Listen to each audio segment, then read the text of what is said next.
그러나 그렇게 하면 확정되니까 그건 안 된다. 이렇게 해서 시간이 한 달이 걸립니다. 한 달이. 요 한 달이 결정적으로 잘못된 한 달이었어요. 그러다가 11월 말에 다시 메가더 사령관이 총공세를 냅니다. 두 번째죠. 그러면서 이것은 크리스마스 공세다. 크리스마스까지 끝내고 장병들은 크리스마스를 고향에 가서 즐기도록 해주겠다. 이렇게 해서 총공세를 하는데 이때 비로소 중공군이 또 총공세를 나와요. 중공군이 그때부터는 본격적으로 우회작전, 중공군이 제일 잘 쓰는 작전이 우회작전입니다. 측면을 돌아서 뒤로 나오는 거, 정면 돌파를 하지 않고, 그 다음에 야간 작전이죠. 야간 행군 속도가 무지하게 빨랐습니다. 중공군은. 그럴 수밖에 없는 게 무기가 별로 없었어요. 빵을 구워가지고, 또는 미숫가루 같은 거, 이런 걸 하나 딱 이렇게 보따리에 내가지고, 총 하나 딱 들고, 수류탄 하나 들고 가면 되고, 수류탄 없는 사람은 앞에 아무것도 안 넣고 따라가다가 그 앞에 사람, 총 없는 사람은 따라가다가 앞에 사람이 정상하면 그 총 인계받으면 되고, 이런 식으로 하니까 뭐, 장비가 필요 있을까? 그리고 국공대전 때 워낙 많이 싸운 사람도 있고, 또 중국 사람들이 원래 이 참을성이 강한 사람이기 때문에 야간, 그리고 능선을 타는 이 야간 정문에 완전히, 더구나 이 미국 사람들은 그 추위를 겪었습니다. 미군이 참전한 전쟁용에서 1950년 겨울이 가장 추웠다고. 영하도 뭐 그때는 엄청 추웠어요. 한쪽에서. 영하 30도, 40도가 있잖아요. 그래서 그때 미국 사람들이 쓴 수기 같은 거 보면 춥다는 이야기가 굉장히 많이 나와요. 특히 장진호, 흥남 부두 저 부분이 그렇게 추웠던 산을 또 충분히 이게 파카도 발현되지 않았고 중국은 그 소못을 왔는데 이 사람이 중국 군대의 소못이 아주 강한 법으로서 좋았다고 해요. 그래서 중국 분들은 그 겨울 20도에도 이렇게 소못 하나 입고 잠도 자고 그랬다고. 그래서 이제 구태를 하겠죠. 구태를 하는데 이때 트루먼 때 메가더가 이런 이야기를 합니다. 메가더로서는 참 체면이 안 쓰게 되죠. 대통령한테 후위복을 한 셈 아닙니까? 아니면 오판을 하던 만들어요. 그건 한 번도 아니고 두 번, 세 번 해보셨어요.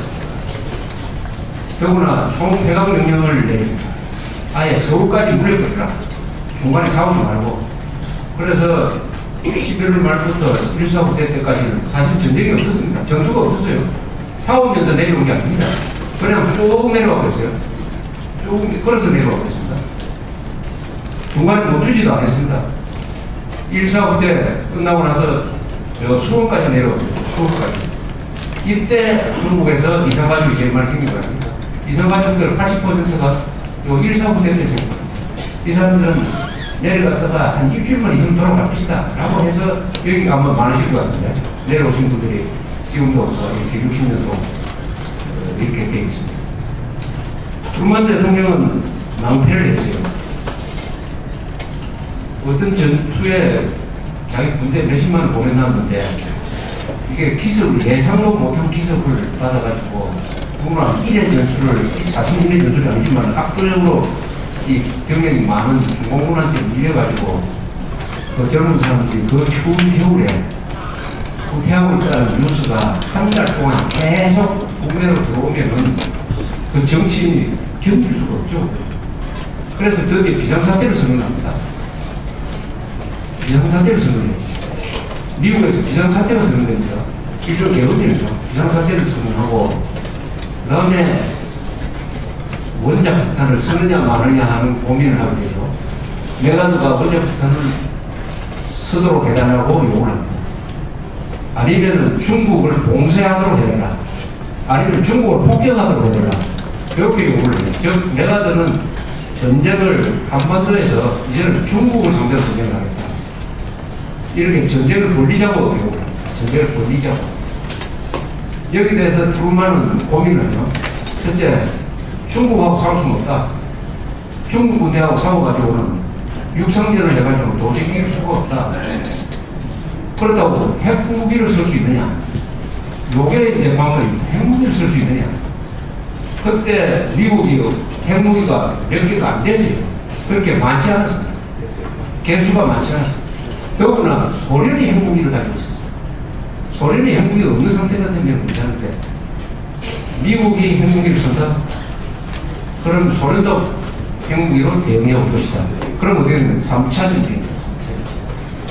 그래서 트루만이 여기서 선을 긋습니다. 핵무기를 사용하지 못한다. 중국과는 싸울 수가 없다. 그러면 어떻게 하느냐? 한국에서 무선부 전략을 추구하겠다. 휴전선 전방에서 휴전에서 그렇다.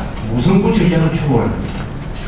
근데 무선부는 그냥 그때는 수원까지 전선이 내려왔으니까 이제는 한반도를 포기하느냐 마느냐예요. 실제로 메가드 사령관이 트루만한테 이야기를 합니다. 핵무기 써달라, 중국 공세해달라, 중국 공격해달라. 이거 안 되면은 우리는 한반도를 포기하고 일본으로 철수해가지고 일본 방어에 전념하는 것이 좋겠다. 이렇게 건의를 해요, 메가드가. 거기에 대해서 트루만이 거부를 합니다. 한국을 버려서는 안 된다. 우리가 버리면 우리하고 같이 싸웠던 한국 사람들이 다 죽는다. 미국이라는 나라는 친구가 어려울 때 버리는 나라가 아니다라고 딱 소리를 해요. 트루만이 2번 살렸습니다, 한국을. 그런데 이런 사정을 잘 모르는 사람들은 트루만이 메가드를 해임을 하고 메가드가 원자탄 쓰는 것을 못하게 말렸기 때문에 우리가 북진 통일할 수 있었던 것을 못했다라고 이야기를 해가지고 트루만을 욕하는 사람들이 많아요. 메가드는 우리의 영웅이고 트루만은 메가드의 손발을 묶었다. 그건 너무나 상황을 우리 위주로 좁게 하는 것입니다. 트루만은 3차 전쟁을 각오하지 않고는 도저히 중국하고 싸우지고 그게 또 결과적으로 맞았죠. 이 중국하고 육성년을 걸려가지고 미국이 중국한테 핵무기 안 쓰고